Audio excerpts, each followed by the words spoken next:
किए होते हैं, पूर्व के हमारे जो कर्म होते हैं उसका भी हमको भोग भोगना रहता है, और कुछ नया कर्म कर कर आने वाला जीवन भी संवारना रहता है।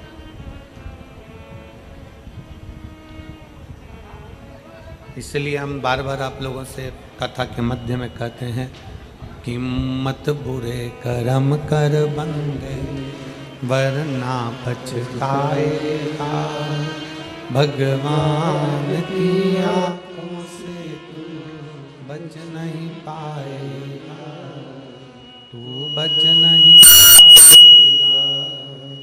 अरे ओ अज्ञानी मत कर नादानी, अरे ओ अज्ञानी मत कर नादानी, तेरे कर्म का फल भी तो ही पाएगा, जैसा किया तूने तेरे आगे आएगा। मत बुरे कर्म कर वरना पछताएगा, भगवान की आंखों से तू बच नहीं पाएगा, तू बच नहीं पाएगा। संसार में जन्म देने वाला वो परमात्मा आप और हमको अगर मृत्यु लोक में भेजता है, इस पृथ्वी पर अगर जन्म देता है, इस मृत्यु लोक में अगर आप और हमको भेजा गया है, तो कुछ हमारे लिए अच्छा सोच कर ही भेजा हो, कुछ हमारे लिए श्रेष्ठ सोच कर ही भेजा हो।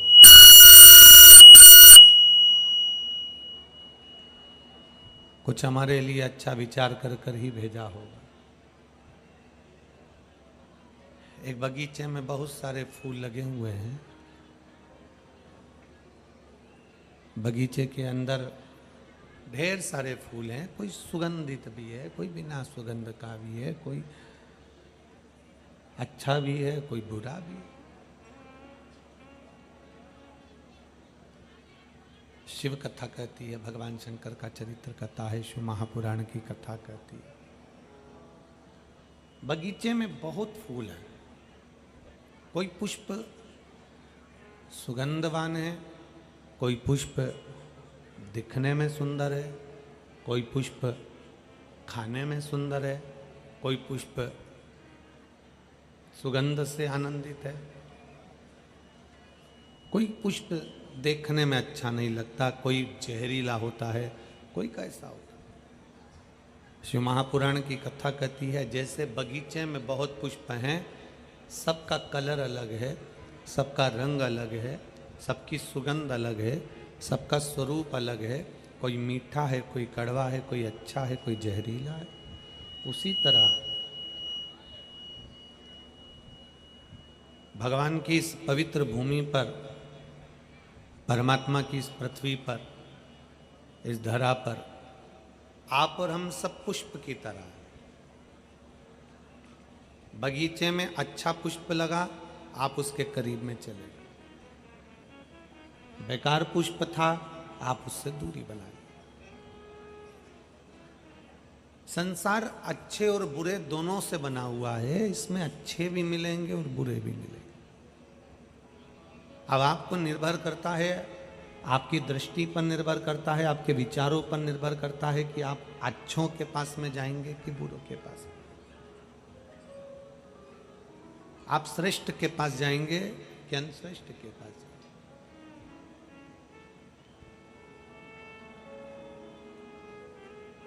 शिव महापुराण की कथा में एक बात, पार्वती जी से भगवान शंकर ने जब चंद्र को काया के रोग से मुक्त किया, शिव जी का नाम जब सोमनाथ हुआ, सोमेश्वर हुआ, तब पार्वती जी से भगवान शंकर ने कहा कि पार्वती, ये चंद्र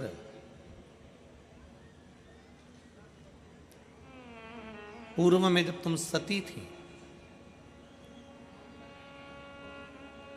दक्ष प्रजापति के घर में तुम जन्मी थी, माता प्रसूति के गर्भ से तुम्हारा जन्म हुआ था, तुम्हारी 27 बहनें इस चंद्र के साथ ब्याही थी। ये तुम्हारी बहनों का पति है।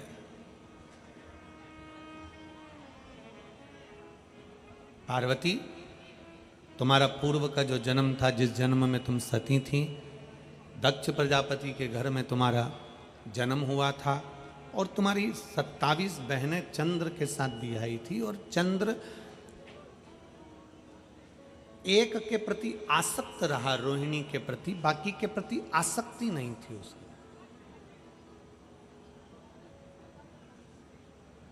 चंद्र को काया का रोग क्यों लगा? ऐसा क्या कारण चंद्र का था कि केवल अपनी एक पत्नी पर ध्यान दिया और बाकी की पत्नी को छोड़ दिया, इसलिए उसको काया का रोग लगा?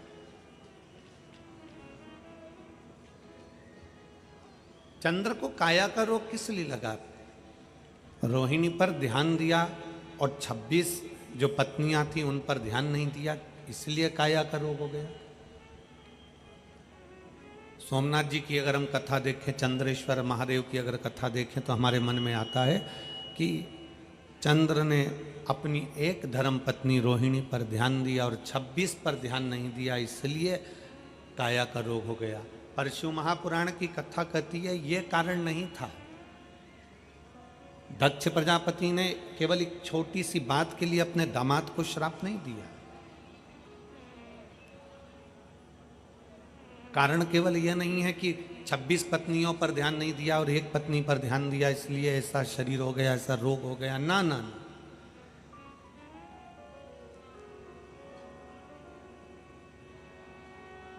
भगवान शंकर कह रहे हैं पार्वती, रोग का कारण केवल इतना सा था कि 27 पत्नियों में से एक रोहिणी को चंद्रदेव ज्यादा चाहते थे, 26 को नहीं चाहते थे। कोई बात नहीं, 26 को नहीं चाहते ना, कोई बात नहीं। इसमें श्राप का कोई कारण नहीं बनता, इसमें श्राप देने का कोई कार्य नहीं बनता। फिर पार्वती जी ने पूछा तो फिर इनको श्राप क्यों लगा? मेरी बहन के पति चंद्रदेव को श्राप क्यों लगा? तो भगवान शंकर ने कहा पार्वती, उनको श्राप लगने का कारण केवल इतना सा था, तुम एक पत्नी को चाहो मना नहीं, 26 को तुम ना चाह रहे हो कोई बात नहीं, पर 26 का अपमान तो मत करो। 26 को अपशब्द तो नहीं कहिए, 26 की निंदा तो न करिए। आप अपनी पत्नी को चाहो मना नहीं है, पर बाकी का अपमान तो ना किया जाए।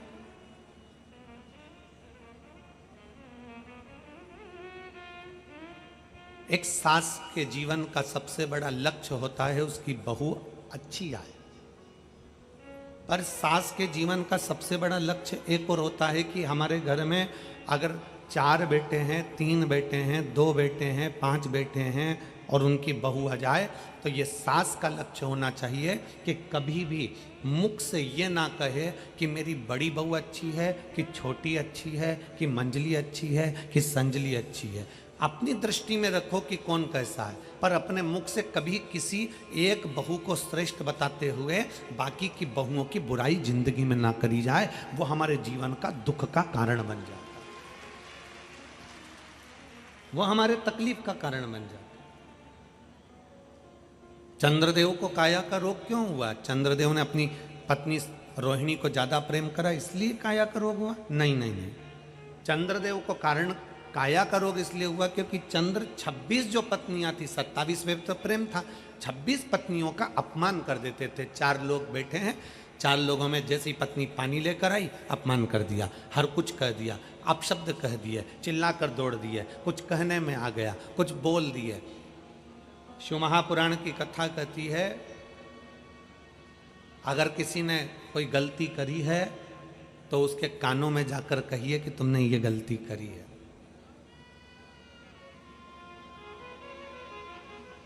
और किसी ने कुछ अच्छा करा है तो कानों में जाकर ना कहिए, बल्कि नगाड़ा बजाकर कहिए कि तुमने ये अच्छा किया है, तुमने ये श्रेष्ठ किया। 26 पत्नियां जब पानी लेकर आती, चंद्र तब चिल्लाकर दौड़ते, 26 पत्नियों में से एक पत्नी जब पंखा डोलाती, चंद्र जब चिल्ला के दौड़ते। दुनिया के लोगों ने कहा कि 26 पत्नियों पर ध्यान नहीं दिया इसलिए चंद्र को काया का रोग हुआ। ना ना ना, 26 पत्नियों पर ध्यान नहीं, 26 पत्नी का अपमान करा इसलिए काया का रोग।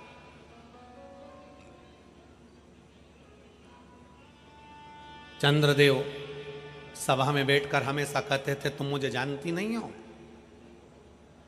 मेरी सुंदर काया पर तो दुनिया मोहित हो जाती है, तुम मुझे देखती नहीं हो। और क्या मान करे रे काया का, क्या मान करे रे काया का, के काया माटी मिल जाएगी राम भजले, राम भजले प्रभु का नाम भजले, के काया माटी मिल जाएगी राम भजले। चंद्रदेव अपनी काया का गुणगान करते रहे, मेरी काया ऐसी है, मैं इतना सुंदर हूं, मेरा स्वरूप ऐसा है। ना, धन, संपदा, सत्ता और काया, धन, संपदा, सत्ता और काया कभी आपकी नहीं हुई है। थोड़े दिन अगर धन का सुख भोग रहे हो सकता है कि जीवन का क्या पहलू आ जाए, किसने देखा, इसलिए मर्यादित शब्द होना चाहिए। काया बहुत सुंदर है, बचपन में सुंदर है, जवानी में सुंदर है, अधेड़ी आएगी तो वो काया भी आपको लगेगा, बताओ मैं तो कितना सुंदर था, पहले ऐसा था, पहले वैसा था, और काया ऐसी हो गई। सत्ता,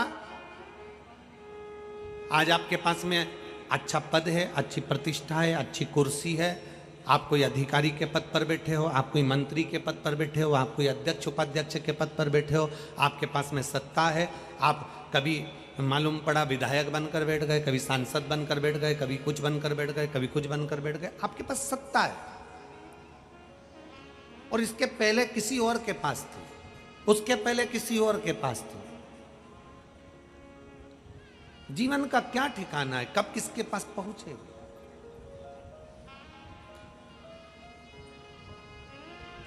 धन, वैभव, सत्ता और यौवन अर्थात अपना शरीर एक जैसा नहीं रहा। कितना सुंदर कहा है, जिंदा रहने के लिए भोजन जरूरी है। जिंदा रहने के लिए जम के बोलो जरा, भोजन जरूरी है, पर भोजन से ज्यादा जरूरी है पानी। बोलो सही है, जम के बोलो जरा, सही है।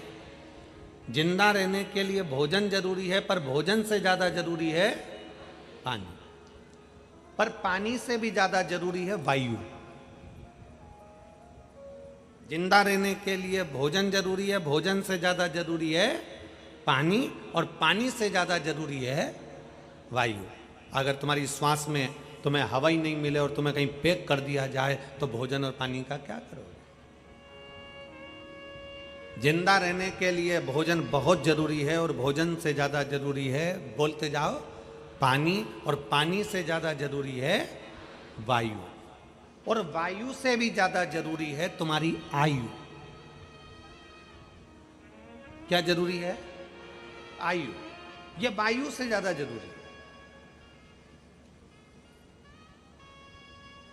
समान 100 वर्ष का है, पल की खबर नहीं, आयु इतनी थी।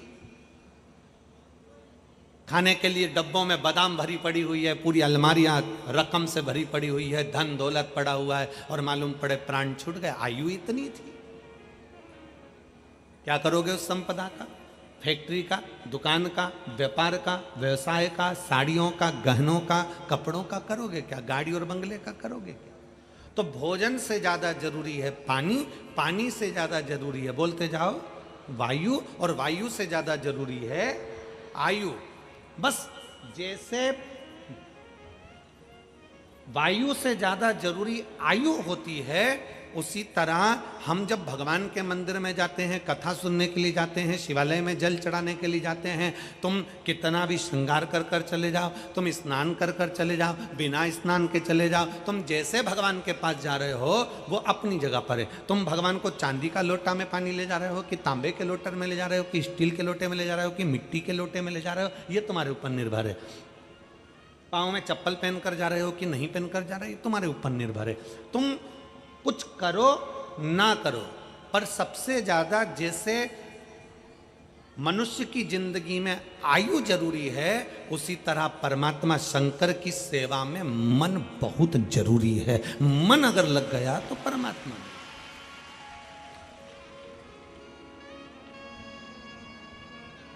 मन नहीं लगा तो परमात्मा है ही नहीं। एक महिला ने एक पत्र लिखा है,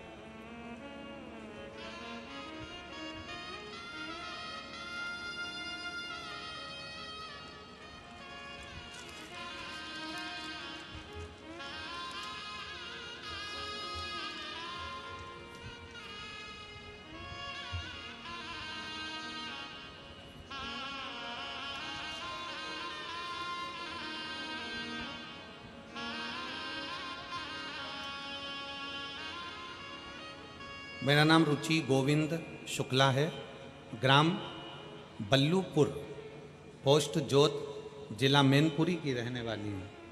कहीं बैठी हों तो एक बेलपत्र के लिए आ सकती हैं।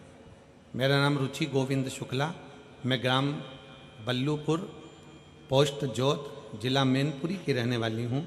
एक लोटे जल का मैं क्या गुणगान करूँ गुरुदेव। एक दिन मेरे पेट में दर्द हुआ, दूसरे दिन मैं मैनपुरी गई और अल्ट्रासाउंड कराया। डॉक्टर ने मुझे गांठ बता दी। अल्ट्रासाउंड कराने के बाद मेरे शरीर में गांठ बताई, फिर सीटी स्कैन के लिए आगरा जाने को सलाह दी। वहाँ हमने आगरा में सीटी स्कैन और अल्ट्रासाउंड की रिपोर्ट देखकर डॉक्टर ने मुझे कैंसर बता दिया। डॉक्टर ने मुझे कैंसर बताया। आप लोग पत्र को एलईडी पर आस्था चैनल पर पढ़ सकते हैं। डॉक्टर ने मुझे कैंसर बताया, लास्ट स्टेज का कैंसर था, ऑपरेशन नहीं होगा, कीमो लगेंगे, फिर कोई गारंटी नहीं है। तब मेरे भाई ने कहा कीमो नहीं लगवाएंगे, कहीं और दिखाएंगे। फिर लक्ष्य कैंसर हॉस्पिटल कायमगंज फरुखाबाद में दिखाया। डॉक्टर ने कहा कैंसर है, जल्द से जल्द ऑपरेशन होगा। डॉक्टर ने कहा ऑपरेशन लखनऊ होगा, यहाँ नहीं हो पाएगा। लक्ष्य कैंसर हॉस्पिटल जाते ही मुझे भी पता चल गया कि मुझे कैंसर है। मैं अंदर से टूट गई। मेरी मम्मी ने कहा टीवी पर शिव महापुराण की कथा आती है, उसमें सियोर वाला महाराज कुछ बताता है, एक लोटा जल सभी समस्याओं का हल बोलता है। मम्मी ने कहा शिवजी पर चढ़ा हुआ जल पीकर जाना, तू ऐसे मत जाना। हम मेरी माता के वचन पर विश्वास कर कर और सियोर वाला महाराज आप पर भरोसा कर कर शंकर को जल चढ़ाया। जल चढ़ाकर मेरे 2 छोटे छोटे बच्चे हैं, मैंने अपनी जेठानी को दे दिया कि अब मेरे कोई पता नहीं है, क्योंकि डॉक्टर ने केवल 1 महीने का टाइम दिया है कि मैं इससे ज़्यादा नहीं जी सकती। मैंने अपने बच्चे अपनी जेठानी को दे दिए। और बाबा मैं क्या वर्णन करूं, मैंने शंकर पर जल चढ़ाकर विश्वास कर कर जल पी लिया। शंकर भगवान से कहा भोले बाबा, वो सियोर वाला महाराज कहता है कि सारी समस्या का हल 1 लोटा जल है, तो कुछ भी कर मुझे बचा लेना, बस मेरे बच्चों के लिए मुझे बचा लेना। मैं कैंसर हॉस्पिटल में पहुंच गई लखनऊ के, और ऑपरेशन का समय आ गया। ऑपरेशन का समय आया, तब ऑपरेशन करते समय मेरे शरीर से 5 किलो की गांठ निकली, जिस गांठ का फोटो मैं आपको लगा रही हूँ। आप लोग टीवी पर ऑपरेशन के समय पर जो 5 किलो की गठान निकली है, उसको आप टीवी पर देख सकते हैं। ऑपरेशन के समय पर जो 5 किलो की गठान निकली है, वो 5 किलो की मेरे शरीर में गांठ निकली, और ये गांठ का फोटो उसने साथ में लगाया है। 5 किलो की गठान निकली, 5 किलो की गठान निकली, और 9 बजे ऑपरेशन पूरा हुआ। 5 किलो की गठान निकलने पर डॉक्टर ने कहा यह कैंसर बहुत बड़ा है, फिर से जांच होगी। गुरुदेव, मेरी मम्मी शंकर जी के मंदिर से नहीं हिली और श्री शिवाय नमस्तुभ्यम का जाप करती रही। शंकर जी का जाप करती रही, हिली नहीं। श्री शिवाय नमस्तुभ्यम। गुरु जी कोई मुझसे पूछे कि इस मंत्र में क्या है, 5 किलो की गांठ, डॉक्टर ने पहले बोल दिया कैंसर, और वही गांठ का टुकड़ा फिर जांच के लिए गया। डॉक्टर ने कहा तुम्हें 100% कैंसर है, पर जैसे ही जांच वापिस होकर आई, डॉक्टर ने कह दिया तुम्हें 1% भी कैंसर नहीं है। मैं बाबा को धन्यवाद देने के लिए आई।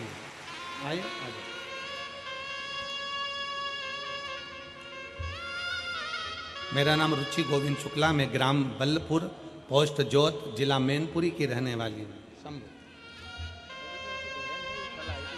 आपकी बहन है। एक उनको बहन को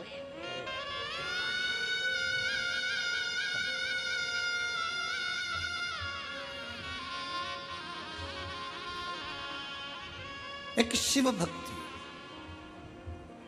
एक विश्वास, एक भरोसा। जब हमारे भीतर एक शंकर के प्रति अविरल भक्ति प्राप्त होती है, उसको समझना कठिन।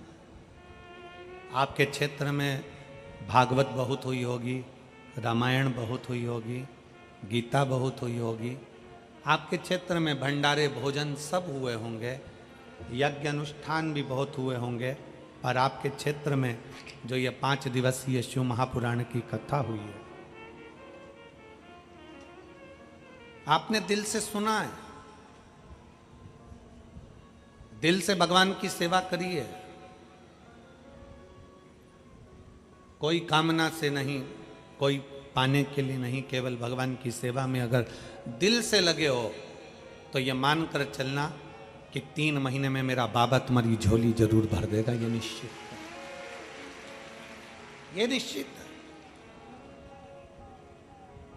जीने के लिए भोजन जरूरी है, भोजन से ज्यादा, बोलते जाओ, पानी जरूरी है, और पानी से ज्यादा वायु जरूरी है, और वायु से ज्यादा आयु जरूरी है।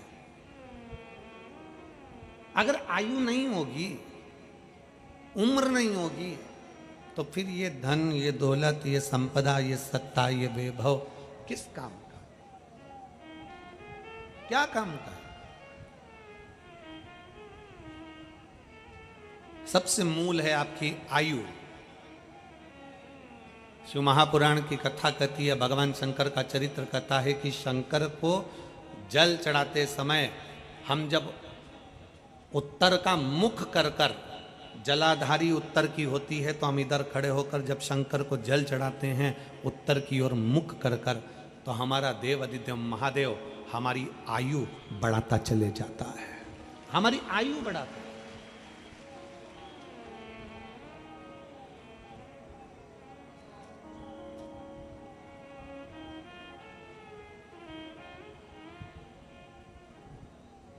शंभु का भजन, शिव का स्मरण। शंकर को पाने के लिए तुम आभूषण पहनो, वस्त्र पहनो, और सुंदर वस्त्र पहनो और सुंदर आभूषण धारण करो, या सुंदर वस्त्र धारण करो, या सुंदर सुंदर पादुका धारण करो, या अच्छी चप्पल या अच्छा मेकअप धारण करो, तब शिव मिलेंगे। ना ना, शंकर को पाने का सबसे सुंदर तरीका है निर्मल मन सो मोहि भाव। निर्मल मन होना चाहिए। और प्रत्येक घर के अंदर छोटा सा छोटा एक शिवलिंग होना चाहिए। शिवलिंग की आकृति, या अंगुष्ठ को खड़ा करो, हाथ रखो, इससे बड़ा शिवलिंग अपने घर के अंदर ना हो। इससे जितना छोटा छोटा छोटा छोटा होगा उतना फलदायी। लोग कहते हैं क्या शंकर का शिवलिंग घर में रखेंगे तो रोज पूजन की जरूरत पड़ेगी? शिव महापुराण की कथा कहती है, अगर शंकर का शिवलिंग तुम्हारे घर के अंदर है, तुम 5 दिन के लिए 10 दिन के लिए कहीं चले गए, तुमने उसका स्नान नहीं कराया, कोई बात नहीं, तुमने उसकी पूजन नहीं करी, कोई बात नहीं। शंकर का शिवलिंग अगर घर के अंदर है, आप 1 महीने के लिए कहीं चले गए, शिवलिंग घर में है, उसकी पूजन नहीं हो रही, जल नहीं चढ़ रहा, कुछ नहीं चढ़ रहा, कोई बात नहीं। एक बेलपत्र जाने से पहले शंकर भगवान को एक बेलपत्र बस चढ़ाकर और चले जाओ। एक बेलपत्र चढ़ाकर या एक चावल का दाना भगवान शंकर के शिवलिंग पर रखकर चले जाओ। बाकी के तुम 1 महीने में आ रहे हो, 5 दिन में आ रहे हो, 10 दिन में आ रहे हो, 15 दिन में आ रहे हो, कोई दोष नहीं लगेगा। फिर आना, फिर बाबा का बेलपत्र हटाना, चावल का दाना हटाना, फिर स्नान करा देना। शंकर कभी भी, जिस घर के अंदर शंकर का शिवलिंग होता है उस घर के अंदर भगवान देवाधिदेव महादेव अपना एक आनंद के साथ, रिद्धि सिद्धि के साथ, गणेश जी के साथ, षडानंद कार्तिकेय के साथ, अशोक सुंदरी के साथ मेरा देवाधिदेव महादेव विराजमान होते हैं, माता पार्वती के साथ, शिव शक्ति के साथ, भगवान शंकर शक्ति के साथ बैठे।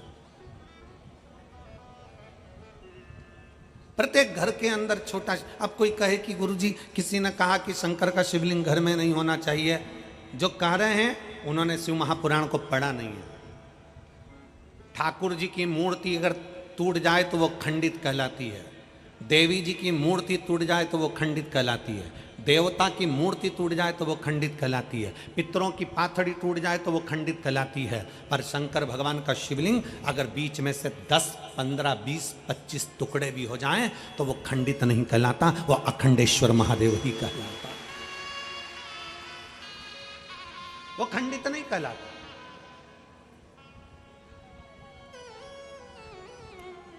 कोई कहता है हमारे घर में, हमारे मंदिर में शिवलिंग है वो टूट गया है गुरुजी, हम उसे बदल दे, काहे को बदल दे?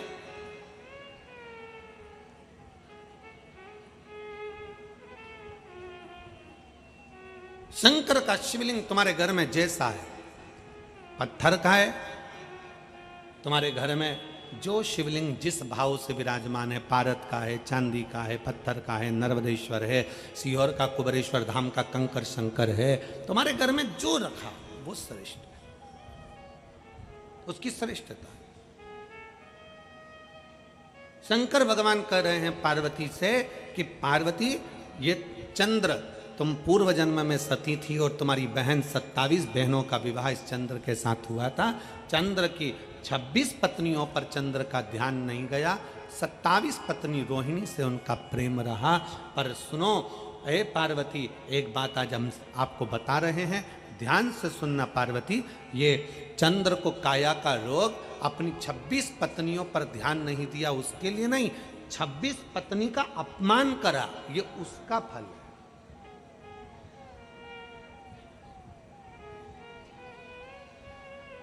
छब्बीस पत्नी का जो अपमान किया गया है ये उसका भोग है।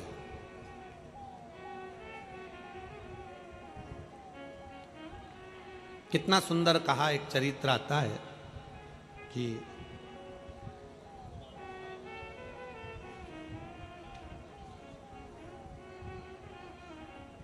एक भगवान को भजने वाला एक व्यक्ति बहुत भजता था, बहुत भगवान की भक्ति में इतना रमा रहता था, इतना भजन करता था। उसकी शादी हुई, घर में धर्मपत्नी आ गई। अब शादी होने के बाद जब पत्नी घर में आई और पत्नी घर में आकर निवास करी, 3 साल के बाद पत्नी के गर्भ से बच्चा हुआ। बच्चे ने जन्म लिया। जन्म लेने के बाद बच्चा मालूम पड़ा कि दोनों पांव से चल नहीं सकता, विकलांग। बच्चा चल नहीं पा रहा, पांव विकलांग है उसके।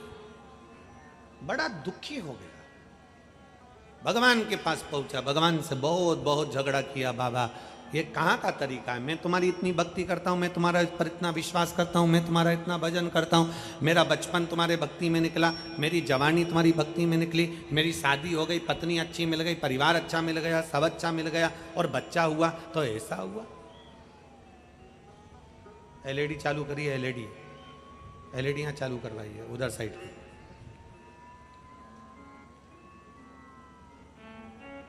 अगर बच्चा हुआ तो मेरा बेटा हुआ और उसके पाँव नहीं है, विकलांग है, विकलांग।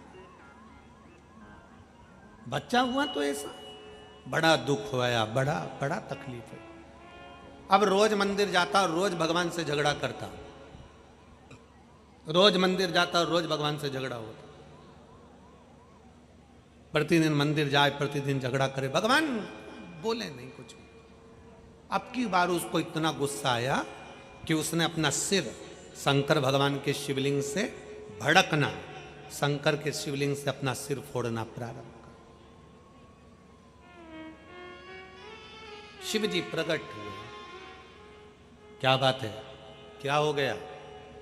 मैं आपका भजन करता हूं बचपन से, भगवान आपका भक्ति कर रहा हूं, एक लोटा जल समर्पित करता हूं, पूजन करता हूं, आराधना करता हूं। शादी हो गई, मेरी पत्नी आ गई, मेरी पत्नी के गर्भ से बच्चा हुआ, वो दोनों पांव से विकलांग है।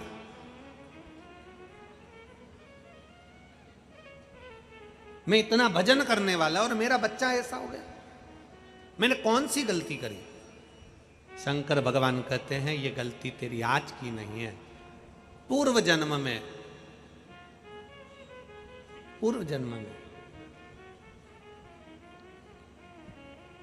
तू एक किसान था, एक किसान का बेटा पूर्व जन्म में तू था, और खेत पर तेरी धर्म पत्नी भोजन लेकर आई थी, और वो भोजन तेरी पत्नी ने खेत पर रख दिया था। मेड़ पर, खेत की मेड़ पर भोजन रख दिया। तू खेत में काम पर लगा हुआ था, इतने में पत्नी भोजन को रख कर आवाज लगाकर चली गई, और तूने दूर से देखा कि कोई कुत्ता तेरे भोजन को खा रहा है। तो गुस्से में लाल होकर कि एक तो दिन भर थक गया और ऊपर से भोजन भी कुत्ता खा गया, डंडा लेकर भागा और उस कुत्ते के दोनों पांव तूने तोड़ दिए, दोनों पांव। कुत्ता विकलांग हो गया। तू कहता है कि मैंने कौन सा कर्म करा? ये पूर्व का कर्म का भोग है। वही कुत्ता तेरे घर में जन्म लेता है और विकलांग होकर जन्म लेता है, उसकी सेवा तुझे करना पड़ती है। मत बुरे कर्म कर बंदे वरना पछताएगा, भगवान की आंखों से तू बच नहीं पाएगा, तू बच नहीं पाएगा। अरे ओ अज्ञानी मत कर नादानी, तेरे कर्म का फल भी तू ही पाएगा, जैसा किया तूने तेरे आगे आएगा। मत बुरे कर्म कर बंदे वरना पछताएगा, भगवान की आंखों से तू बच नहीं पाएगा, तू बच नहीं पाएगा। हमारे कर्म कैसे हैं ये हमको नहीं मालूम। हमने पूर्व में क्या करा ये हमको ज्ञात नहीं है, हमने पहले जन्म में क्या करा ये हमको मालूम नहीं है। बस हमें लगता है कि हम आज, इसलिए आपको कहते हैं किसी के चक्कर में मत पड़ो। शंकर जी के दरवाजे पर जाकर शंकर के शिवलिंग पर एक लोटा जल चढ़ाओ। क्यों? विधाता का काम है भाग्य लिखना, शंकर जी का काम है भाग्य को पलट देना। विधाता का काम है भाग्य लिखना, पर महादेव का काम है भाग्य को, विधाता के लेख को पलटना। ये कोई नहीं पलट सकता। ब्रह्मा जी लेख को नहीं पलट सकते, भगवान विष्णु लेख को नहीं पलट सकते, 33 कोटि देवता लिखे हुए लेख को नहीं पलट सकते। केवल पलटेगा तो केवल एक देव अधिदेव महादेव ही पलटे, महादेव पलटे। उसका कारण क्या है? किसी ने हमसे पूछा कि गुरुजी ये बताओ कि आप कहते हो कि महादेव लेख पलट सकते हैं, बाकी का कोई नहीं पलट सकता, उसका कारण क्या? उसका कारण केवल इतना है कि ब्रह्मा जी ब्रह्मलोक में, भगवान विष्णु बैकुंठ लोक में, इंद्र इंद्र लोक में, गरुण गरुण लोक में, वरुण वरुण लोक में। शंकर भगवान कहाँ के अधिपति हैं? पृथ्वी के। मृत्यु लोक का अगर कोई अधिपति है तो शिव है। तुम्हारी कोई फाइल है उत्तर प्रदेश की, और तुम कहां जा रहे हो? मध्य प्रदेश। हमारी फाइल निपटाओ। निपटेगी? अरे बोलो तो जम के नहीं। क्या कहेंगे? भैया तुम उत्तर प्रदेश जाओ ना, तुम्हारे फाइल तो उत्तर प्रदेश की है, तुम्हारा केस उत्तर प्रदेश का है, सब कुछ उत्तर प्रदेश का है, तो तुम मध्य प्रदेश क्यों आए? तुम राजस्थान क्यों आए? तुम्हारा केस तो वहां का है, वहां निपटो तुम। फाइल है मध्य प्रदेश की और जा रहे हो तुम बिहार। अरे भैया फाइल तुम्हारी मध्य प्रदेश की है तो मध्य प्रदेश में निपटेगी। चोरी का मामला है तो चोरी का मामला वहीं निपटेगा, मर्डर का मामला है तो वहीं निपटेगा, कोई दूसरी जगह तो ये नहीं निपट सकता। तुम्हें जाना है तो वहीं जाओ, वहीं पर निपटेगा। उसी तरह उत्तर प्रदेश की फाइल उत्तर प्रदेश में निपट रही है, मध्य प्रदेश की फाइल मध्य प्रदेश में निपट रही है, राजस्थान की फाइल राजस्थान में निपट रही है। ये प्रदेशों को बांटा क्यों है? उसका बांटने का कारण है कि आप इतना क्षेत्र संभालो और यहाँ का कार्यभार आप देखो, कौन सी फाइल निपटाना है, क्या करना है, क्या लिखना है, क्या नहीं करना है, ये आपके ऊपर है, ये आपके ऊपर निर्भर कर। उसी तरह फाइल दी गई है। पृथ्वी पर जन्म लेने वाले जितने भी मनुष्य हैं, पृथ्वी पर जन्म लेने वाले जितने भी जीव हैं, जलचर, थलचर, वायुचर, पृथ्वी पर अगर एक चींटी भी जन्म लेगी, झिंगुर भी जन्म लेगा, कीड़ा भी जन्म लेगा, मनुष्य भी जन्म लेगा, पृथ्वी पर अगर जन्म लिया है तो इन सब की फाइल मेरे देवाधिदेव महादेव के पास है, वो पलट देगा, पलट देगा।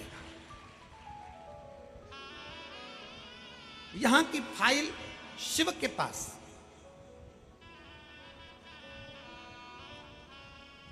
यहां से सील ठप्पा लग कर जाएगा कि इसको बैकुंठ भेजना है कि नरक भेजना है। और तुम जितने बैठे हो एक भी बैकुंठ नहीं जाएगा। ना ये सीहोर वाला महाराज जाएगा, ना तुम जितने कथा सुन रहे कोई बैकुंठ नहीं जाएगा। क्यों? क्योंकि बैकुंठ में, होटल में उतने दिन ही रखा जाता है जितने दिन माल लुटाते जाओ। बैकुंठ में उतने दिन ही रहने को मिलता है जितने दिन तुमने अच्छा कार्य किया है, उतने दिन तुम्हें बैकुंठ में रहने को मिलेगा। तुम्हारी पॉकेट में पैसा है तो खूब लुटाओ, उतने दिन तुम्हें होटल में रहने देगा। पॉकेट में पैसा खत्म, होटल से निकाल देंगे। तुम्हारे पुण्य खत्म, बैकुंठ से धक्का मार देंगे। केवल एक धाम है, शंकर का धाम, जहां पॉकेट का माल नहीं देखा जाता, जहां एक लोटा जल देखा जाता है। जितने कथा सुन रहे हो शिव महापुराण की, बैकुंठ में अपन नहीं मिलने वाले, नरक में भी नहीं मिलने वाले। कहां मिलेंगे? बाबा भोलेनाथ के चरणों में, कैलाश अधिपति के उस पवित्र प्रांगण में, कैलाश की भूमि पर जिसके ऊपर से देवता भी नहीं गुजर के जा सकते, वो कैलाश की धरा पर आप और हम मिलेंगे। वो कैलाश की भूमि,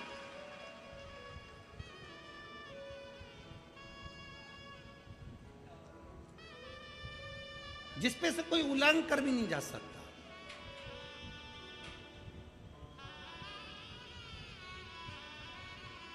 कितना विचित्र कथा है।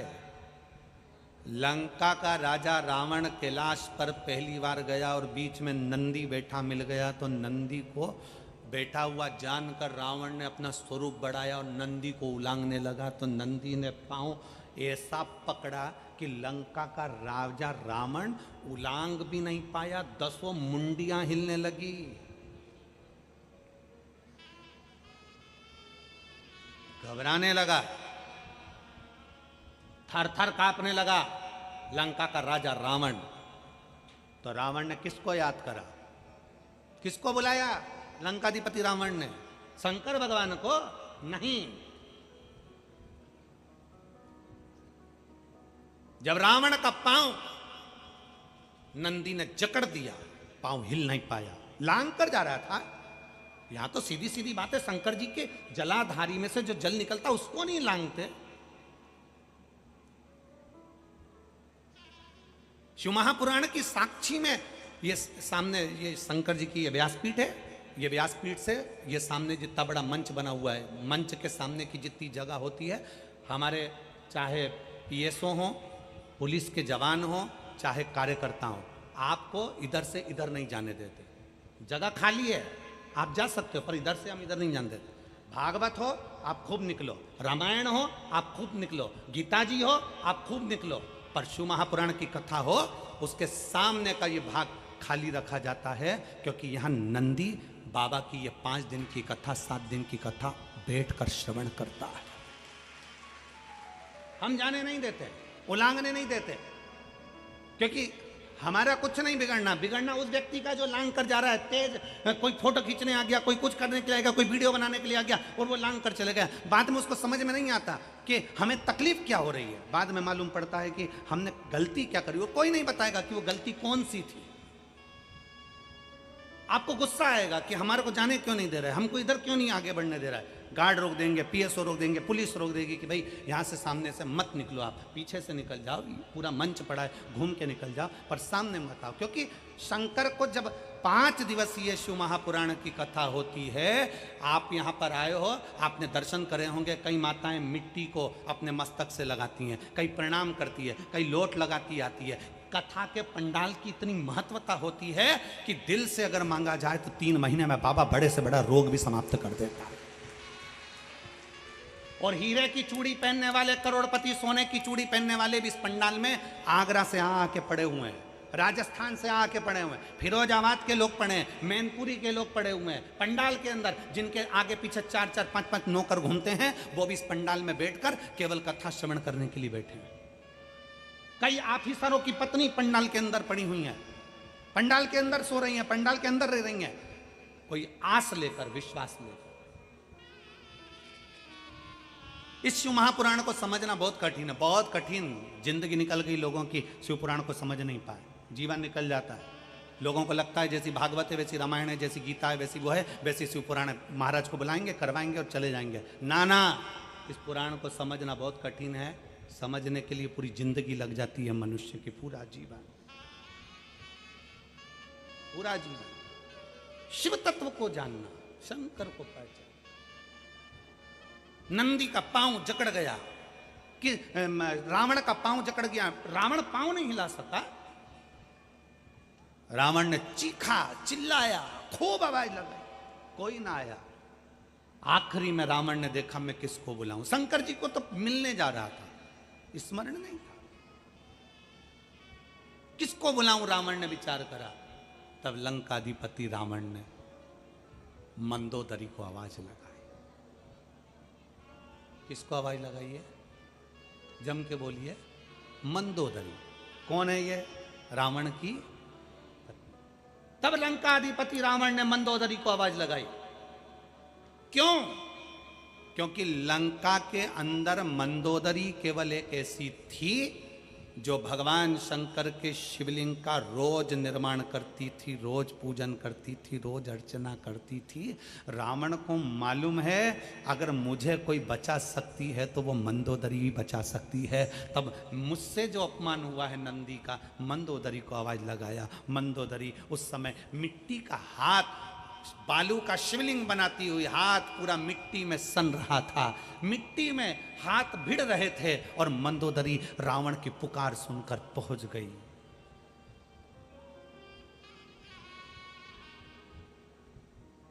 मंदोदरी ने जो देखा, स्वामी क्या हुआ? रावण कहते मेरा पांव, मैंने सोचा ये बैल बीच में है तो इसको लांग कर चले जाऊं, इसने मुझे रोकना चाहा परंतु मैं लांग कर जा रहा था, इसने मुझे पकड़ लिया, छोड़ नहीं रहा, पांव जकड़ लिया। मंदोदरी मुस्कुराकर नंदीश्वर की ओर देखकर हाथ जोड़कर प्रणाम करती है। केवल हाथ जोड़े थे मंदोदरी ने, और नंदी ने मंदोदरी के हाथ पर बालू रेत मिट्टी लगी हुई देखी कि ये वो बालू रेत है, ये वो मिट्टी है जिससे मंदोदरी रोज पार्थिव शिवलिंग का निर्माण कर कर, पूजन कर कर विसर्जन करती है। आज उस मिट्टी का हाथ लेकर मंदोदरी आई थी, और वो मिट्टी का मात्र एक कण हाथ जोड़ते समय जमीन पर गिर गया था, उसका स्पर्श नंदी को हो गया था। उस स्पर्श से नंदी ने पांव को छोड़ दिया, मात्र एक स्पर्श। क्या है पंडाल की मिट्टी? क्या है कथा श्रवण करने की भक्ति, क्या भगवान का भजन, क्या स्मरण, क्या पूजन। क्यों रात रात लोग सोते हैं? क्यों कथा का चौथा दिन शिवरात्रि होता है, 7वें दिन की कथा में छठा दिन शिवरात्रि होता है? क्यों? किस लिए? रात रात भर लोग रात भर सफर करते हैं और रात भर सफर कर कर आखिरी के दिन की कथा सुनने के लिए पंडाल के सामने पहुंच जाते हैं, क्योंकि उनको मालूम है जैसे घर के मेहमान जाते हैं तो घर के बच्चों को कुछ देकर जाते हैं, उसी तरह आखिरी दिन मेरा बाबा जाता है तो कुछ ना कुछ देकर जाता है। समझने वाला समझ गया, जो ना समझा वो गया। उसको पहचानना कठिन है। एक पत्र है,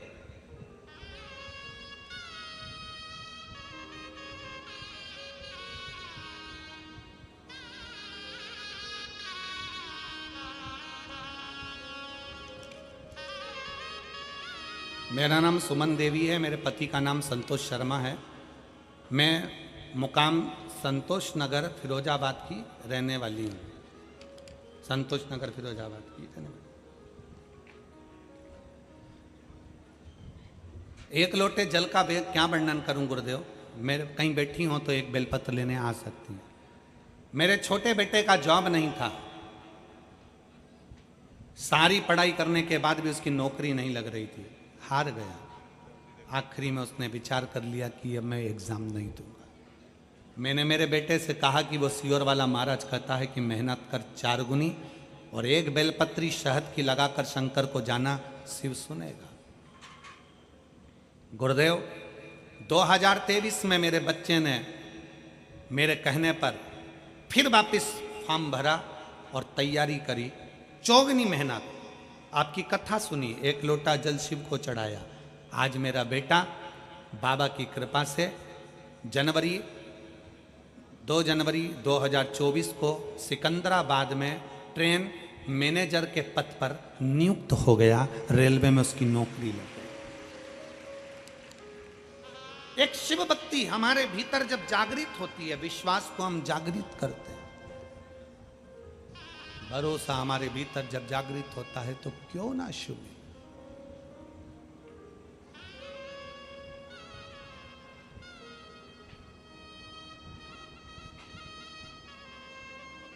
शिव भक्ति का बल जिस दिन आपके सामने होता है आप पहचान नहीं पाए। घर में छोटा सा शिवलिंग है, कोई कहता है कि मत रखो, कोई कहे ये मत रखो, कोई कहे वो मत रखो। दरवाजे पर लिखा श्री शिवाय नमस्तुभ्यम, घर में रखा शिवलिंग। आपके घर में केवल एक शिवलिंग साधारण नहीं है, वो आपकी रक्षा का एक सूचक है, रक्षा का एक सूचक है।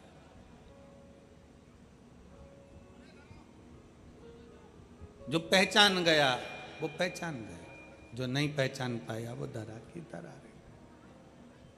अमृत लूटा फिरोजाबाद की इस पवित्र भूमि पर 5 दिवसीय शिव महापुराण में खूब कुबेर भंडारी लूटाने के लिए आया।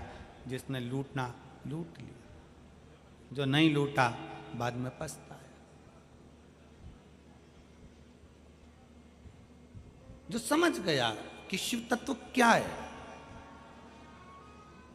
जो जान गया शंकर की अविरल भक्ति क्या है, वो जान। पार्वती अपमान के सूचक में ये चंद्रदेव को काया का रोग हुआ है। काया रोग होने का कारण कोई दूसरा नहीं, काया रोग होने का कारण है किसी का अपमान।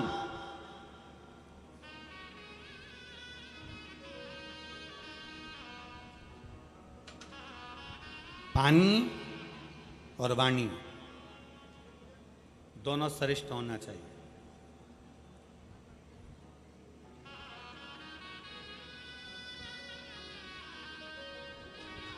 तुम्हारे घर में आरओ लगा है क्या? जम के बोलो जरा। अच्छा,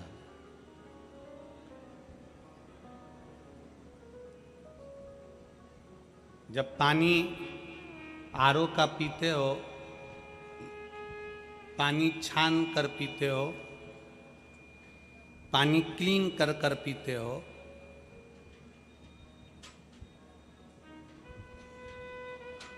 क्यों पीते हो? कि हम अगर बेकार पानी पिएंगे तो हमारा शरीर बेकार हो जाएगा। तो पानी अगर आरो का पी रहे हो तो वाणी भी आरो की बोली है, थोड़ी सी अच्छी बोली, श्रेष्ठ बोली। पानी तो तुम्हें बिस्लेरी का चाहिए और वाणी बिस्लेरी की नहीं है। पानी आरो का चाहिए और वाणी आरो की नहीं है। शब्द, पानी पियो छान, गुरु करो जान। हम कहते हैं पानी पियो छान और वाणी बोलो जान। वाणी भी बोलना तो ऐसी बोलना कि किसी का दिल ना दुख जाए, किसी के हृदय को ठेस ना पहुंचे। अपनी चित्त वृत्ति से कुछ वाणी ऐसे। शुमा पुराण के अंतर्गत हम लोगों का 5 दिन की कथा है, तो शुरू के 2 दिन हम नहीं मिलते, पर अगर नीचे जैसे हम पम्मी भैया के रुके हैं या जहाँ हम रुकना हुआ अर्चिताधिक में, जहाँ भी मैनपुरी में हम जहाँ किसी के कोरे मकान में शर्मा जी के रुके थे, ऐसा कहीं पर भी हमारा जहाँ रुकना होता है, वहाँ हम जब नीचे से निकलते हैं बहुत लोग खड़े रहते हैं, बहुत लोग खड़े रहते हैं, सबसे मिलना होता है। भाई प्रणाम प्रणाम प्रणाम प्रणाम करा और निकलते चले। ज्यादा मिलना नहीं होता। कारण क्या होता है कि क्या बोलें, जो कुछ बोलना है शिवपुराण बोलती है। आप अपना दुख हमको आकर बता दोगे कि हमारे पाँव में तकलीफ है, कोई कह देगा मेरे बेटे को तकलीफ है, कोई कहेगा मेरी बेटी को तकलीफ है, कोई कहेगा मेरी बहू को तकलीफ है, कोई कहेगा मेरा इसको तकलीफ है। तो हम किसी का दुख मिटाने के लिए पैदा नहीं हुए। हमारा दुख तो कुत महादेव मिटाते हैं, तो आपका दुख भी वो महादेव ही मिटा सकते हैं।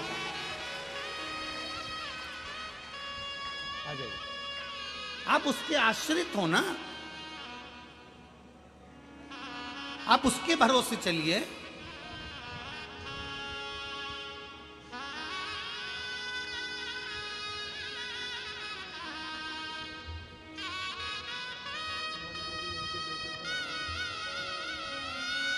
बधाई हो आपको,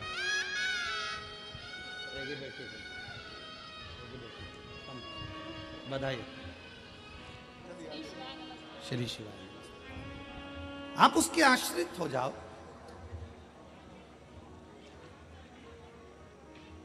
ना मिलने का एक कारण और है, हम आप लोगों से ज्यादा इसलिए नहीं मिलते क्योंकि कहीं आप लोगों के मन में, आज की दुनिया बड़ी विचित्र है, बहुत विचित्र दुनिया है। आज के जमाने में लोग कथाकार हो या कोई संत हो या कोई महात्मा हो, कोई बाबा जोगी हो, उसको लोग जल्दी से भगवान बना देते हैं। हमारा एक निवेदन इस व्यासपीठ से, भगवान को भगवान रहने दो और इंसान को इंसान रहने दो। आप इंसान को भगवान मत बनाइए। और इंसानों से भी निवेदन है, आप कितने बड़े भी महात्मा हो गए अपनी जगह के, पर आप भगवान नहीं हो। भगवान भगवान है। इंसान को इंसान रहने दो।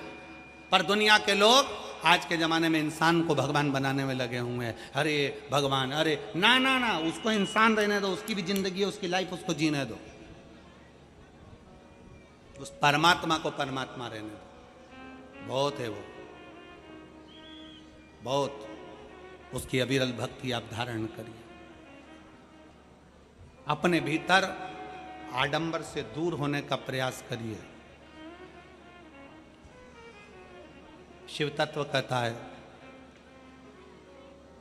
भगवान शंकर की कथा कहती है कि शिव जी पार्वती से कहते हैं, पार्वती तुम्हारे बहन के पति चंद्रदेव नहीं, सम्मान नहीं देने का कोई क्रम अपमान मूल है।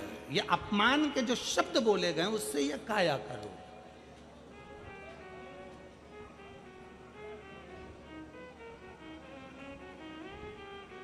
और बड़ी मुश्किल से मिली है काया, बहुत भाव से भगवान ने तुमको दी है, इसको श्रेष्ठ बनाइए। क्या मान करे रे काया का, क्या मान करे इस काया का, पानी में डूबना, समाप्त हो जाना। काजू खाओगे, बादाम खाओगे, गुलाब जामुन खाओगे, इमरती खाओगे, भजिया खाओगे, पकोड़ा खाओगे, चाहे कुछ भी खाओ, तुम्हारी मर्जी है, पर आखिरी में तो राख का ढेर होना ही है। कैसे भी लो,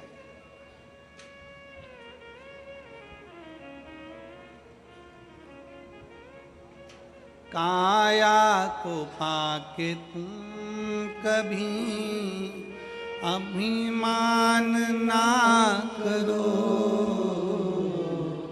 काया को पाके तुम कभी अभिमान ना करो, काया को पाके तुम कभी अभिमान ना करो। माटी में मिल जाती है ये काया कभी कभी, माटी में मिल जाती है ये काया कभी कभी। होती है फिरोजाबाद में शिव पुराण कभी कभी,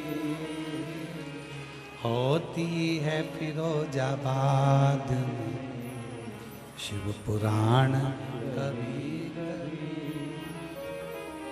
दौलत को पाके तुम कभी अभिमान ना करो,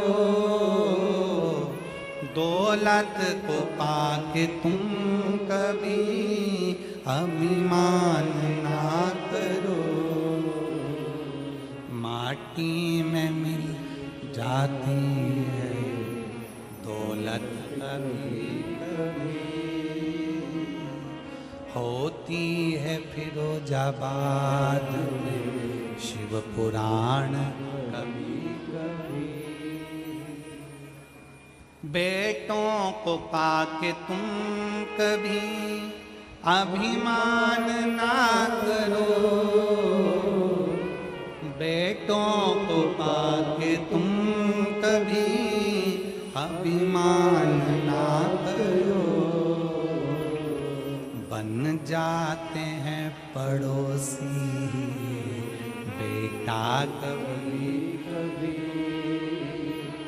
होती है फिरोजाबाद में शिव पुराण कभी कभी। और बेटी को पाके तुम कभी अभिमान ना करो, बेटी को पाके तुम कभी अभिमान ना करो। ले जाते हैं जमाई भी बेटी कभी कभी, होती है फिरोजाबाद में शिव पुराण कभी कभी। कहीं किस्मत कहीं भाग्य फिरोजाबाद वालों के चमके, कहीं किस्मत चमकी फिरोजाबाद की, और ये शिव महापुराण की कथा 5 दिवसीय हो गई। ये शंकर की उदारता से हो गई, शिव की कृपा से। पहचान लो उसको।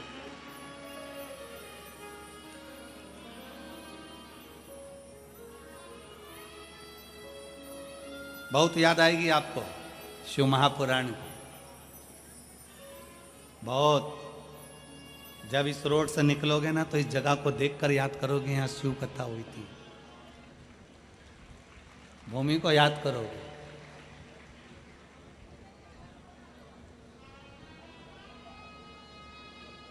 केवल आपको ही नहीं, प्रशासन को भी बहुत याद आएगी, बहुत। कहाँ से इतने सारे आते हैं और कहाँ चले जाते हैं।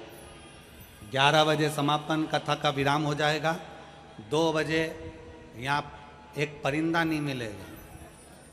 बैग लेंगी माताएं, सिर पे से ऐसे निकलेंगी जैसे कहीं बहुत यात्रा कर कर आ रही हों, 5 कोसी 7 कोसी, कहीं व्रत 84 कोस की, कहीं ऐसा लगेगा 12 ज्योतिर्लिंग की यात्रा।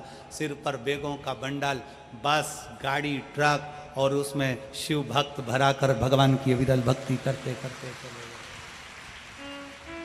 रेलवे स्टेशन पर ट्रेनों में भरचक भीड़, लोग पूछेंगे कहाँ से आ रहे हो, कहाँ जा रहे हो। ट्रेन का मास्टर भी कह देगा जिसमें खाली जगह हो बिठा दो, जान दो, अभी तो खाली करो फिरोजाबाद, चलो निकलो, जाने दो। शिव भक्ति है। समिति को भी स्मरण आएगा, सबके हृदय में चित्त में शिव तत्व है, सबके।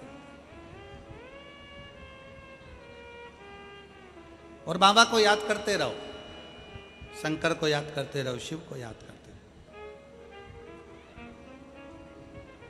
शिव कथा कह रही है, भगवान शंकर का चरित्र कह रहा है, शिव महापुराण का चरित्र कह रहा है।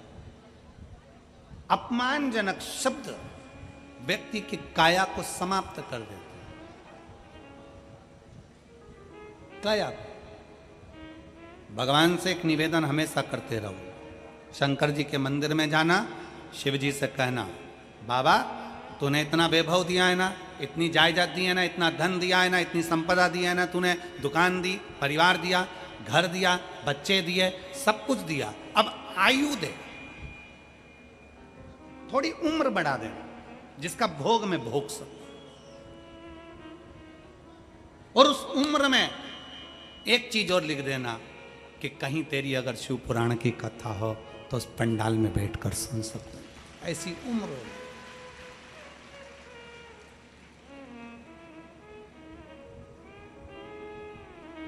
ये उससे कह देना। शंकर के मंदिर में जब एक लोटा जल चढ़ाने के लिए जाओ तो मांगा करो। मांगने, कई कथाकार कहते हैं भगवान से मत मांगो। भागवत जी में कई महाराजों बोलते हैं भगवान से मत मांगो, भगवान को तो दो, मांगो मत। पर इतनी माताएं बैठी है, आप में से कितनी माताएं जो अपने पति की थाली में 6 रोटी 10 रोटी एक साथ रख देती है? कोई रखती है? जम के तो बोलो जरा। नहीं। आप में से कोई माता ऐसी है जो अपने बच्चे की थाली में 6-7 रोटी एक साथ रख देती? कि तुम्हें मालूम बच्चा 7 रोटी खाता है तो 7 एक साथ रख दी। पति 5 रोटी खाता है तो 5 एक साथ रख दी। नहीं, पत्नी अपने पति की थाली में पूरी रोटी नहीं रखती, मां अपने बेटे की थाली में पूरी रोटी नहीं रखती। उसका कारण केवल इतना है कि पति आवाज लगाकर कहे आज दाल अच्छी बनी है, ला 1 रोटी और लेकर आ, तो पत्नी खुश होती है। बेटा भोजन करने बैठे और आवाज लगा कर कहे मम्मी, मां, मम्मी, मां, मां अंदर से पूछे बोल क्या हो गया? आज गोभी की सब्जी अच्छी बनी है, 1 रोटी और ला दे। मां खुश हो जाती है कि मेरे बच्चे को आज सब्जी अच्छी लगी। उसी तरह दूसरे कथाकार कहते हैं भगवान से मत मांगो, पर शिव महापुराण की कथा कहती है शंकर हमारा बाप है और शक्ति हमारी मां है, 50 बार मांगो। शिव हमारा बाप है, शंकर हमारा पिता है, और मां दुर्गा भवानी अष्टभुजा धात्री, मां चामुंडा, मां जगत धात्री, मां दुर्गा हमारी मां है। और बाप और मां से मांगने में पीछे नहीं हटना चाहिए। क्यों हटे? हम किसी दूसरे से थोड़ी ना मांग रहे हैं, हम दूसरे से नहीं मांग रहे हैं। मायके का मतलब क्या होता है मालूम है तुम लोगों को? अरे बोलो तो जम के बोलो जरा। मायका मतलब जो भी कुछ है मेरी माँ का, मैं जाऊंगी और मेरा मन पड़ेगा तो मैं ये भी लाऊंगी वो भी लाऊंगी, और घर के लोगों से कह के मेरे को ये ला के दे दो, मुझे ये ला के दे दो, मुझे ये कांच का गिलास दे दो, मुझे ये मूर्ति दे दो, मुझे ये कटोरा दे दो, मुझे ये सामान दे दो। मायका अपने माँ के दरवाजे पर जा रहे हैं, अपने पिता के दरवाजे पर जा रहे हैं। बेटियों का हक होता है जाकर मांगना, बोलना। कोई कहे तुमसे कि भगवान से नहीं मांगना चाहिए, कौन ने कह दिया तुमको? कई लोग तुमसे कहेंगे, कथा वाचने वाली भी आकर कहेंगे भगवान से नहीं मांगना चाहिए। भगवान से क्यों मांगो, भगवान को तो दो। परशु महापुराण की कथा कहती है शंकर को तो तुमसे कुछ भी नहीं चाहिए, और उसको जो प्रिय है वो तुम दे नहीं सकते। एक आध बार शंकर जी ने कह दिया पकड़ ला, मुझे प्रिय है, जा पकड़ के लेके आ, जा चले जा पकड़ ला। शंकर को तो प्रिय है, एक आध बार कह दिया जा पकड़ ला सांप को, मेरे गले में डालना है। शंकर जी के पास में जाकर तुम तुरंत कह दोगी बाबा रेन दे तू, तो मैं नहीं जाऊं पकड़ने, तू पकड़। शंकर की प्रियता, शंकर जी कहते मुझे प्रिय जा शमशान की भस्म लेके आ, मुर्दा जले और छान कर राख लिया। ओ बाप मैं तो ना जाऊं, मैं ना, तेरे हाथ जोड़ो ना जाऊं। शंकर शिव को तुमसे कुछ नहीं चाहिए, एक लोटा जल चढ़ाया मन तुम्हारा, चावल चढ़ाया मन तुम्हारा, भस्म चढ़ाई मन तुम्हारा, और कुछ नहीं चढ़ा सको तो 3 बार ताली बजाई मन तुम्हारा, और ये भी ना कर सको तो शिखर दर्शनम सर्व पाप नाशनम, ये मन तुम्हारा। और कितना सुंदर कहा शिव महापुराण में, कहा अगर शिखर का दर्शन भी नहीं कर सकते, तुम्हारी ड्यूटी पर जा रहे हो, नौकरी पर जा रहे हो, फैक्ट्री पर जा रहे हो, काम करने जा रहे हो, तुम कहीं जा रहे हो, एक काम करो, ना मंदिर जा सकते हो ना शिखर दर्शन कर सकते हो, तो जहां शंकर का मंदिर है, शिवलिंग है, उस शिवलिंग के सामने से गाड़ी लेकर चलो, और गाड़ी चलाते चलाते एक बार शंकर की ओर मुस्कुरा कर देख लो, तो भी पार्वती जी शंकर जी से कह देती हैं इतना दुख है इस व्यक्ति को, तो भी तुम्हारे दरवाजे पर मुस्कुरा कर जाता है। समझ में नहीं आता, ये मुस्कुराहट ने भी आधे लोगों को घायल कर रखा है। मुस्कुरा दो, और एक बार प्रैक्टिकल करके देखो कि मुस्कुराने में दम कितनी है। किसी की दुकान के सामने से अच्छी बढ़िया निकले ना, और दुकान वाले को इतनी देर में तो दुकान वाला पहले टेंशन में आ जाएगा, थी कौन, कहां से आई थी, कौन थी। नौकर पूछेगा सेठ जी से, सेठ जी, सेठ जी बोले मुस्कुराई है। नौकर भी डिप्रेशन में, सेठ भी डिप्रेशन में, रात को नींद नहीं आ रही, थी कौन, था कौन, इतना मुस्कुरा कर गया। फिर दूसरे दिन मुस्कुरा कर चले गया, टेंशन में। कितना भी दुख हो, कर्जे में लदालूम हो गए, मरने की प्लानिंग नहीं करना, दुख आ गया मरने की प्लानिंग नहीं करना, तकलीफ आ गई मरने की प्लानिंग नहीं करना है, बहुत बड़ा दुख आ गया कोई बात नहीं, शंकर के मंदिर के बाहर से निकलो तो मुस्कुरा कर निकलो, तो शंकर को भी लगे कि इतना दुख होने पर मुस्कुरा रहा है, जा मैं तुझे वर देता हूं कि तू मुस्कुराता रहे, तेरे चेहरे की स्माइल खत्म ना हो, तेरे चेहरे पर स्माइल बनी रहे। और अगर हम रो के मंदिर जाएंगे, जिंदगी भर रोते रोते मंदिर जाए, तो भगवान भी के रोतली बाई आ गई, अभी रोएगी पूजा, कहा रोना, प्रसन्न।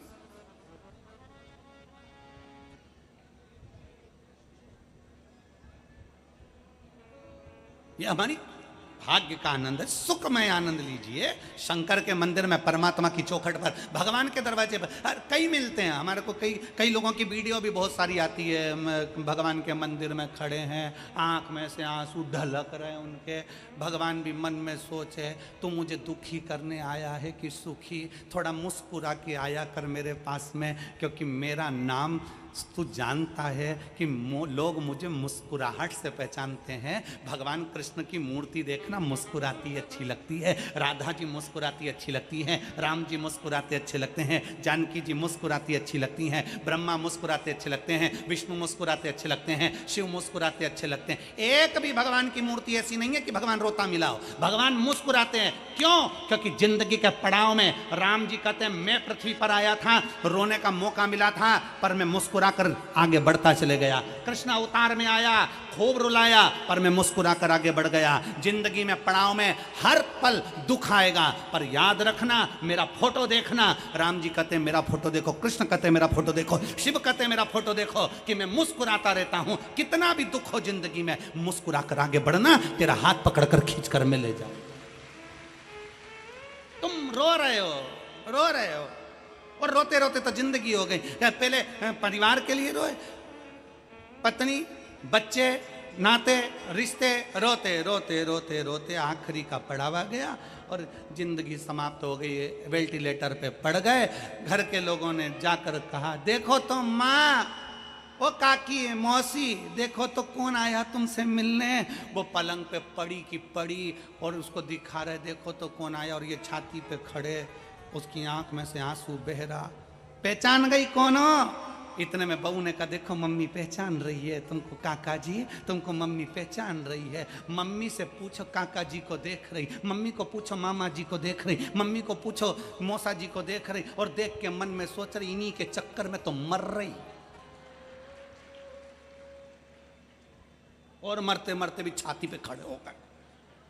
इतने में मम्मी ने आंख बंद कर ली तो बहू बोली, काका जी तुमको पहचान गई। मम्मी ने आंखें बंद कर ली, आंख में से आंसू निकल रहे। अंदर से मम्मी से तो पूछो कि मेरी पूरी जिंदगी बर्बाद कर दी तुम लोगों ने, राम का नाम नहीं लेने दिया, शिव पुराण सुनने नहीं निकाल दी फिरोजाबाद में, और कह रहे कि मम्मी खड़ी, पापा खड़े, काका खड़े, देखा ही ना हो। ले कौन खड़ा,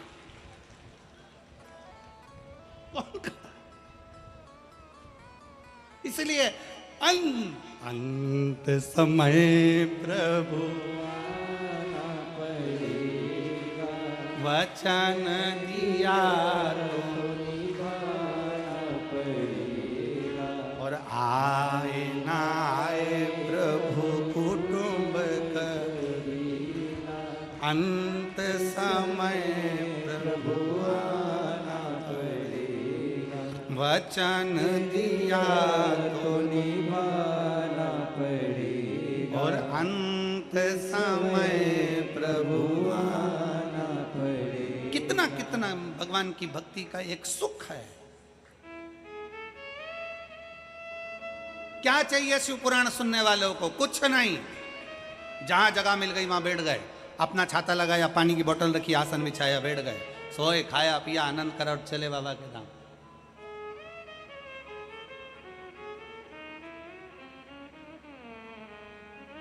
भागवत कराओगे ना, रामायण कराओगे ना, गीता कराओगे ना, प्रवचन कराओगे ना, तो बहुत सारी व्यवस्था करना पड़ेगी। सबके रुकने की व्यवस्था, सोफा लगाओ, कुर्सी लगाओ, टेबल लगाओ, ये लगाओ, वो लगाओ, पानी दो, ये दो, वो दो, सम्मान करो, सत्कार करो, आओ साहब, बैठो साहब, जाओ साहब, करो साहब। शिव पुराण एक ऐसी है कि शिव पुराण के चक्कर में लोगों को अपने मोबाइल तक बंद करना पड़ते हैं। कोई आ नहीं जाए, के नहीं जाए, हमको बिठाओ साहब, इसलिए मोबाइल तक बंद करना पड़ते हैं। आओ, पंडाल खुला है, बैठो, पंडाल में जगह मिल जाए तो ठीक, नहीं तो अपना छाता, अपनी पानी की बोतल और अपना आसन लगाओ, अलमस्त से भजन करो, स्मरण करो, कथा सुनो और खूब प्रेम से बाबा का नाम लेकर झोली भर भर कर खूब लेकर जाओ और बाबा से पसार कर कहना, मैंने तेरे ही भरोसे, ओ बाबा तेरे ही भरोसे, हवा बिच उड़ती जावांगी, बाबा डोर मैं कटी जावांगी, भोले मैं तेरी पतंग, शंभो मैं तेरी पतंग, हवा बिच उड़ती जावांगी, बाबा डोर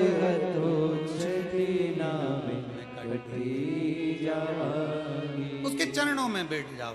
अपने मुख से, अपनी वाणी से, अपनी जिह्वा से, अपने द्वारा किसी को कष्ट ना पहुंचे, अपने द्वारा किसी को कष्ट ना आए। वाणी बहुत संभाल कर, फिर निवेदन है, पानी अगर आरो का पीते हो तो वाणी भी आरो की बोलो। पानी बिस्लरी का पीते हो तो वाणी भी बिस्लरी की बोलो। पानी छान कर पीते हो तो वाणी भी छान कर बोलो। बहुत जरूरी है बोलना। एक राजा ने महल बनाया, बड़ा सुंदर महल। नगर के सेठ जी को बुलाया, सेठ जी आओ और महल देखो कैसा बना है। सेठ जी आकर महल देखे, महल देखते सी सेठ जी ने कहा, महाराज महल तो अच्छा बना है पर दरवाजा छोटा रख दिया। से राजा ने पूछा दरवाजे से क्या उन्हें आना जाना ही तो है। सेठ जी बोले, अरे महाराज तुमने दरवाजा छोटा रख दिया, जब तुम मरोगे तो तुम्हारी अर्थी कैसे निकलेगी। राजा को तो कांटे से खून नहीं, गुस्से में लाल हो गया कि ये तो मेरे मरने की बात कर रहा है, मेरे मकान के मुहूर्त पे, मेरे मकान के मुहूर्त पे मरने की बात करता है। राजा ने अपने दूतों को बुलाया, ले जाओ इसको जेल में डालो, बंद करो इसको, मेरे मरने की बात करता है। सेठ जी को जेल में डाल दिया, कारागार में पटक दिया। थोड़ी देर बाद उनकी पत्नी आ गई। पत्नी ने आकर पूछा, महाराज मेरे पति आया था। राजा ने कहा, तुम्हारा पति महल देखकर बोलता है दरवाजा छोटा रख दिया, मरोगे तो तुम्हारी अर्थी कैसे निकलेगी महाराज। इतने में पत्नी बोली, मेरे पति को बोलने के लक्षण नहीं है, उसको क्या करना, अर्थी कैसे निकलेगी, राजा को काट काट के निकाल देंगे। राजा को तो चक्कर आ गए। पति तो पति, पत्नी तो हो रही जगदम्बा है। राजा ने कहा इसको भी लेकर जाओ, इसको बोलने के लक्षण नहीं, बंद करो इसको लेकर थाने में। उसको भी जेल में बंद कर दिया। थोड़ी देर बाद उसका बेटा आ गया। बेटा बोला महाराज मेरे माता पिता आए थे। राजा ने कहा तेरे पिताजी को बोलने के लक्षण नहीं और तेरी माता को बोलने के लक्षण नहीं। पिताजी बोले महल अच्छा बनाया, दरवाजा छोटा रख दिया। महाराज जब तुम मरोगे तो तुम्हारी अर्थी कैसे निकलेगी, और तेरी माँ क्या क्या काट काट के निकाल देंगे। इतने में बेटा बोला महाराज ना तो मेरे बाप को बोलना आता है ना मेरी माँ को बोलना आता है, उनको क्या करना, अर्थी कैसे निकालेंगे, राजा को अंदर ही जला देंगे।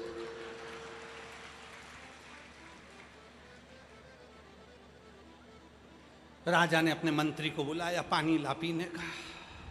पानी ला। मंत्री ने पानी पिलाया। बोलो महाराज। महाराज बोले इनके खानदान में मुझे लगता है सबकी क्वालिटी एक जैसी है, सब एक जैसी। वाणी ऐसी बोलिए जो मन का आपा खोए, पर आज के जमाने में वाणी ऐसी बोलिए जो जम के झगड़ा होए, पर उससे मत बोलिए जो तुमसे तगड़ा हो। तुम बोलो मना नहीं, पर जरा देख के तो बोलो कि तुम भीड़ किससे रहे, किससे भीड़ रहे।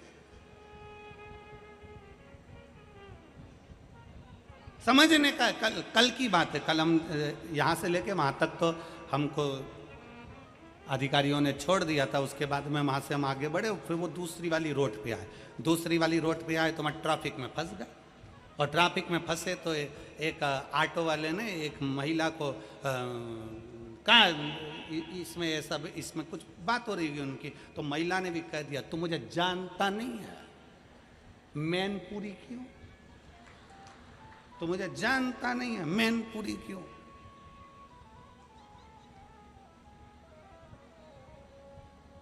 अब पता नहीं मैनपुरी में ऐसा क्या था, तो ऑटो वाले ने जी जी बैठो। अब मैनपुरी में ऐसा क्या था हम समझ नहीं पा। उन्होंने कहा मैनपुरी क्यों, उसने कहा जी जी बैठो। हमने भी पीछे वरुण बैठा था, हमने भी कह दिया, हमसे भी कोई पूछेगा कह देंगे मैनपुरी क्या है, बोलना मत। अब शिव तत्व की प्राप्ति भगवान को पाने के लिए सबसे सुंदर है। आपके पास कुछ नहीं है देने के लिए, मत दो। भगवान शंकर को आप रिझाने के लिए केवल अपनी मुस्कुराहट भी दे सकते हो। भगवान को प्रसन्न करने के लिए आपके चेहरे की स्माइल भी शिव को प्रसन्न कर सकती है। मुस्कुराओ प्रेम से। बाबा वो योग ऋषि रामदेव बाबा तो सुबह सुबह हंसने की तुम लोगों को बोलते भी हैं कि हंसो ठाका लगा। लोग गार्डन में हंसते हैं पर वैसे नहीं हंसते। और फिर निवेदन है, सेल्फी में स्माइल देने से अच्छा है सेल्फ स्माइल रही है, खूब मुस्कुराई, प्रसन्न। एक फोटो के लिए कितनी जरा सा फोटो, कितना भी दुख होना फोटो खिंचवाने के लिए तुरंत इतनी जोरदार स्माइल, बढ़िया दिखना चाहिए। किसी ने पूछा ये तुमने क्यों खींचा, डीपी में लगाऊंगी। हमने भी मन में सोचा जब तक जिंदा हो ना मुस्कुराते रहो, डीपियां बदलते रहो, बाद में डीपी भी नहीं बदल पाओगे, फोटो जैसे लग जाओगे, डीपी भी नहीं बदल पाओगे, एक जैसा फोटो रहेगा। एक जैसा फोटो, मुस्कुरा रहे हो, एक चेन गले में पड़ी है, टोपी लगी है और गले में प्लास्टिक के फूल की माला और दीवार पे टंगे उत्तर दक्षिण, तो मुस्कुरा। और पंखा चलता है जब माला हिलती है, माला हिलती है। माला इसलिए हिलती है क्योंकि सास फोटो में टंगे टंगे कहती है बेटा हम भी जोड़ जोड़ के टंग गए, तुम भी टंग जाओगे। इसलिए अपने गांव में फिरोजाबाद में जब कथा हो तो थोड़ा सा लोगों को भोजन पानी कराते रहना, तो ऊपर भी खाने को मिलता रहेगा बेटा, नहीं तो टंग तो जाओगे।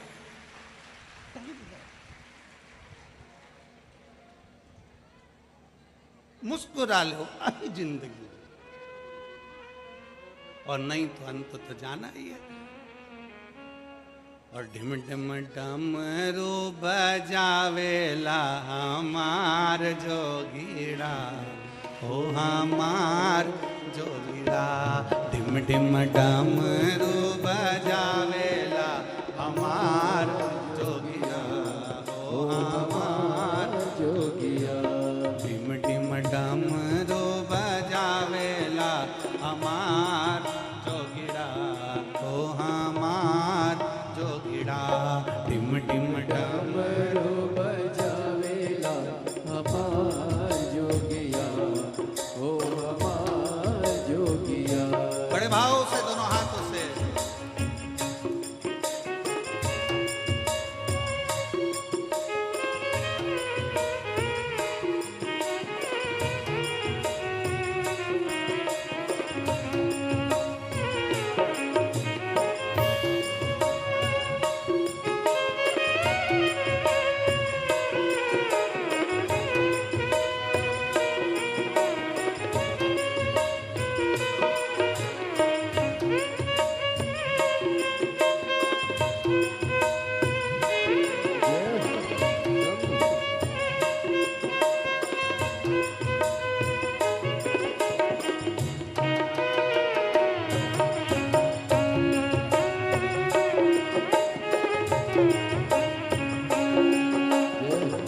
चंदा सोहे लाली लाली बस बैलों की सवारी चंदा सोहे लाली लाली बस बैलों की सवारी चंदा सोहे लाली लाली बस बैलों की सवारी चंदा सोहे लाली लाली धार गंगा के महावेला हमार जोगिया हो हमार जोगिया धार गंगा के महावेला हमार जोगिया हो हमार जोगिया डिम डिम डमरू बजावेला हमार जोगिया हो हमार जोगिया डिम डिम डमरू बजावेला हमार जोगिया हो हमार जोगिया।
हा बैलों की सवारी चंदा सोहे लाली लाली बस हा बैलों की सवारी चंदा सोहे लाली लाली बस हा बैलों की सवारी चंदा सोहे लाली लाली बस हा बैलों की सवारी चंदा सोहे लाली लाली धार गंगा के बहावेला हमार जोगिया हो हमार जोगिया धार गंगा के बहावेला हमार जोगिया हो हमार जोगिया डिम डिम डमरू बजावेला हमार जोगिया हो हमार जोगिया डिम डिम डमरू बजावेला हमार जोगिया ओ हमार जोगिया डिम डिम डमरू बजावेला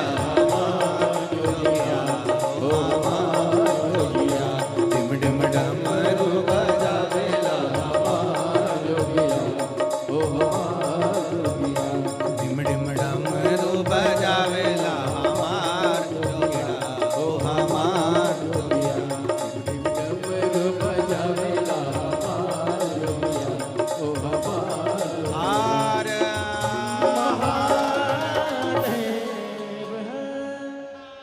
अपने स्थान पर बैठकर आज कथा का विराम दिवस है। प्रेम से बाबा से अपने मन की बात भाव के साथ कहिए, दिल से प्रार्थना करिए बाबा से, हृदय से बाबा को कहिए, दिल से बाबा को पुकारिए, क्योंकि ये कथा आज विराम हो जाएगी। फिर कथा बाबा देवाधिदेव महादेव की कृपा से